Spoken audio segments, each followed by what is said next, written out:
matibang ang inyong mga paa, hindi dahil sa ano pa nga ha, kundi sa pagnanais lumarga? Pwes, ito po ang isang travel destination na dapat niyong subukan.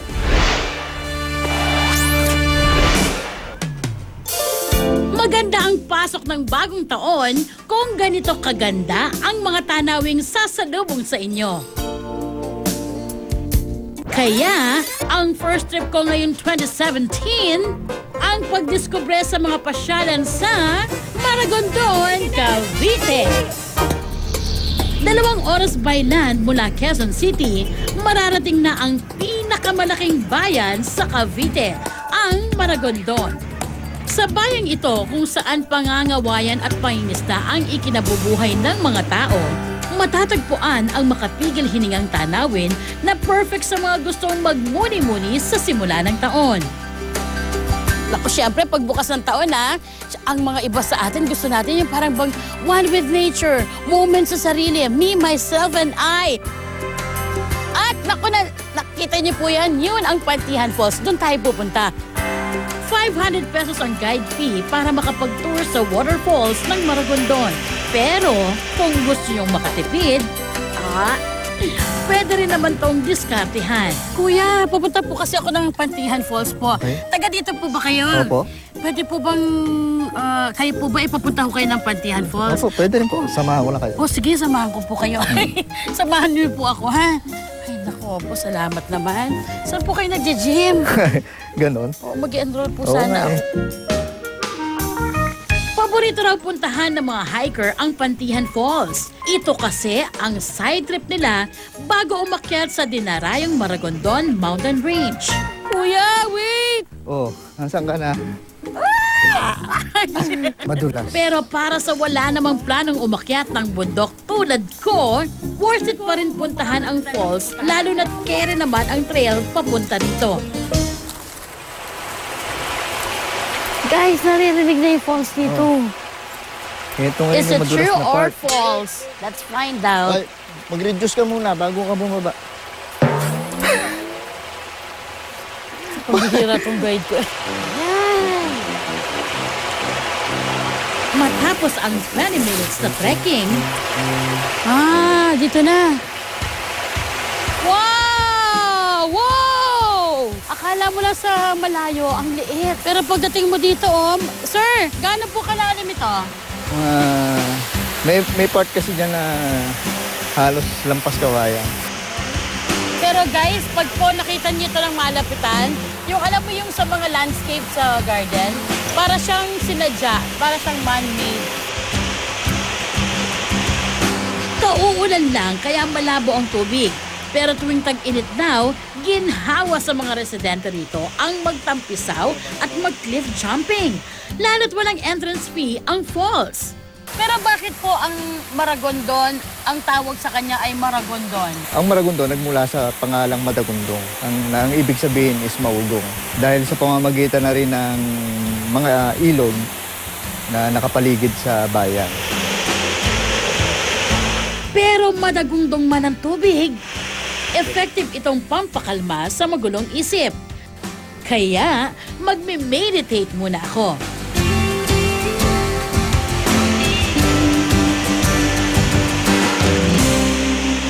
Ganda, di ba? O, kung gusto niyo pa ng more me, myself, and I, naku, meron pa silang isang falls na ipinagmamalaki dito sa Maragondon. So, pupunta naman tayo sa kabilang baryo, okay? Moment for more, I'll give you more. Kuya, nasaan na ba yung tour guide? Sir, let's go! Sunod ko namang binisita ang Barangay Mabato kung saan makikita ang Ragatan Falls. Okay, let's go! Hindi lang me, myself, and I mangyayari dito eh. Papayat pa ako 2017, parang talagang vital statistic, may iba. 12, 12, 12. Parang cabinet. Andiyan ako. Pabungad pa lang to. Ay, ayan na nga ba. Nangyari na ang kinatatakutan ko. Sir, parang wala pa tayong naririnig na falls. Ayun, may narinig. Yun, sir, meron. ang baho. Yun. Ano to, sir? Yun, ang kakaibang falls. Ano ba talaga? Yung totoo, sir, may vulkan ho dito o falls? Mas malala sa pagpapasabog ng guide. Ang vanishing act ng falls, Doon dapat sa kabila. Oo, doon ka dapat dumaan. Ay! Yan ang water! False? Alarm? False alarm ata False alarm nga. Sabi ni sir, hindi ko nga alam eh. Naliligaw tayo. Wala tayong naririnig eh. Wala, hindi pa siya for ano eh. Oh, nasa na ho? Nako, Ayun. baka nag-day off ho yung falls. Hindi, ayan. I think there's something. Okay, so Hindi makakada. ngayon po, sa kasalukuyan po ngayon ay hinahanap namin yung falls. Baka dahil po kakabukas lang ng taon, baka nasa bakasyon pa. Mali pala ang dinaanan naming trail, kaya lumabas kami sa gilid ng Ragatan Falls. Mga ka-good news, I think there's falls. False. It's not our fault, but Oh. maybe whose fault is it is? Maybe not the nature's fault. Bagamat mas maliit ang bagsak ng tubig sa Ragatan Falls kaysa sa Pantihan, mas malaki naman ang langoyan nito. Hindi develop ang lugar na ito. Kaya kung nature tripping ang hanap ninyo, view pa lang ng ilog, siguradong sold na kayo. Buga. Inhale. 2, 3, 4. Po, mag-bend ho kayo. Ang ginagawa ho natin yoga. 1, 2, 3. 1, 2, 3. Left. Break muna sa nakakapagod na trekking. Time to relax habang nagbo-boating sa Maragondon River. Happy New Year! Ilog-ilog, kaya-kaya. Maragondon! Okay. Ilog-ilog, kaya-kaya. Maragondon! O, mas mabilis ha.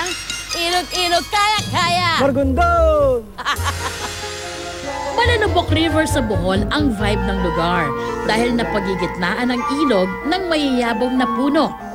May experience ito sa halagang 500 pesos. Oh, yan sarap, diba? Ito naman, ang moment ko naman dito one with the boatman. Kuya, dito po sa Maragondon, meron pa po bang ibang mga kwento? Dito sa Maragondon, dito sa Nilitis at pinatay. Ang tinutukoy ni Kuya Wilfredo na nilitis at pinatay dito sa Maragondon ay ang ama ng himagsikan at supremo ng katipunan na si Andres Bonifacio at ang kapatid niyang si Procopio. Sa katunayan, tinatawag na ngayong museo ng paglilitis ang bahay kung saan hinatulan si Bonifacio. Sa museo makikita ang mga kwento tungkol kay Bonifacio, pati ang mga watawat na ginamit ng katipunan. Narito rin ang timeline ng ginawang paglilitis at ang nakakaantig na sanaysay ni Gregoria de Jesus nang malaman niyang patay na ang asawa niyang si Andres. Sundin ko lamang ang nagigos. Interactive ang museum na ito dahil ikinukwento ang paglilitis sa pamamagitan ng life-size images na may lights and sound effects. Hinahatulan ng West Instructor ang parusang kamatayan na magkapatid na Andres at Procopio. Para ka na rin nag-time travel nang walang binabayaran dahil libre ang entrance sa museo. Pero kung gusto ninyong magpakasirena habang ini-enjoy ang ganda ng Maragondon River, lusong na sa ilog sa halagang 150 pesos na entrance fee. Sariwa ang hangin mula sa ilog at malamig ang tubig nito. Sarap. Perfect para mapawi ang pagod. Sino nagsabi nag-iisa ko? Guys, pasok! Yes! Alak-alak na!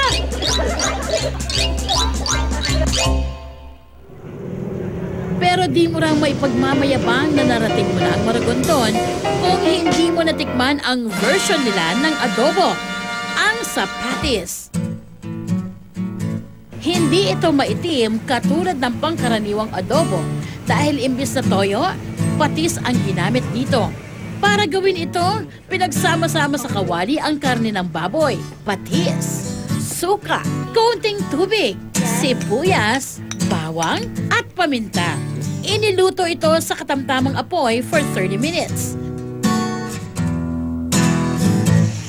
Kapag nanuot na ang sabaw sa karne, ready na itong kainin.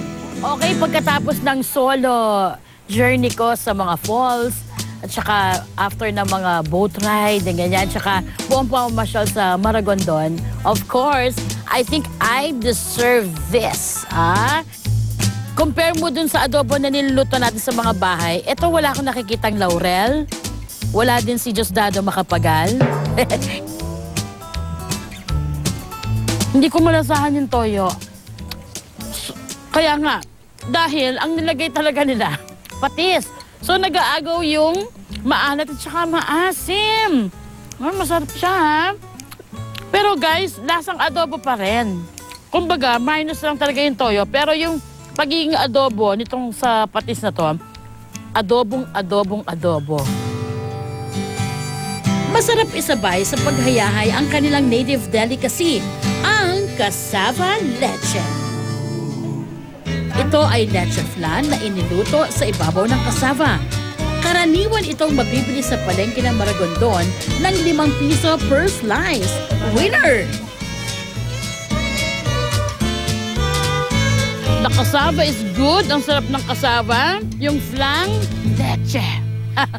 Sa kanila merienda to, pero para sa akin parang pang ano na to, yung nakaraang Noche Buena tsaka Buena Noche.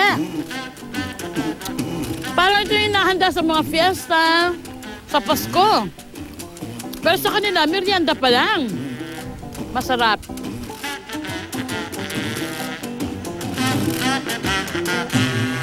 Wow! Masarap simulan ang taon sa biyahe na swak hindi lang sa budget, kundi pati na rin sa pagnanais na makapag-reflect at makapag-enjoy. Ilog-ilog, kaya-kaya! Maragondon!